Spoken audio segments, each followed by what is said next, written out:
First things first, skincare base. I can't stress it enough. It is the most important part of an entire makeup routine. You can have skincare without makeup, but you cannot have makeup without skincare. I learned this the hard way. One or the other always suffered. Either my makeup didn't look as flawless because my skin wasn't on point, or my skin suffered because it wasn't being taken care of and then I was putting all this makeup on top of it. Either way, bad, no go. Make sure you have a moisturizer and make sure you have an eye cream. Those two things, if you can put this on before you put on your makeup, you will notice a great difference and your skin will thank you because it will be hydrated and it will be prepped for the makeup. I typically will do some other things, but to keep it like bare minimum, this. You don't necessarily have to have these products, of course. These are just my favorite. This is the Caudalie Rich Cream and then their Caudalie Eye Cream that's like a duo. Nothing like a good moisturizer. Tell you what, as soon as I started taking care of my skin before I put on my makeup, my skin got so much better. This eye cream is pretty bomb. I love the little nozzle that they have here because it kind of like massages it in, especially in the morning. This is really nice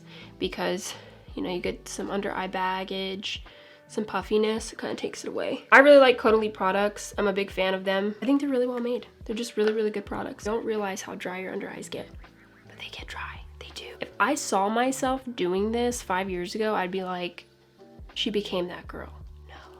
I don't care, it looks better now. We've covered our bases when it comes to skincare. Now let's go ahead and work on this makeup. This is a great for makeup base. It's the Saie Slip Tint Broad Spectrum SPF 35 sunscreen, and it's a tinted moisturizer. Watch how pretty this is on the skin. This is gonna act as my foundation today. Look at how it looks when I put it on.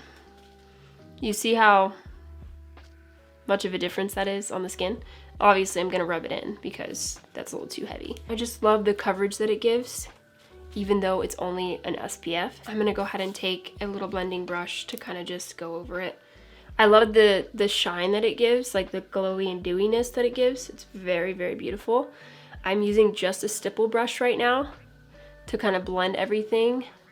This is a stipple brush from Sigma. You've got two things that this has done. It's kind of giving you a skin blur and it's also protecting you from the sun. That's 2 in 1. I'm gonna take a spoolie and we're gonna start with these brows. This was the hardest thing for me to remove from my routine because I enjoy filling in my brows, but I can spend a good 5 minutes on my brows alone to get them where they need to be. I have very sparse brows. I can get really carried away when it comes to filling in my brows and it can take some time, but this is what we're gonna do instead.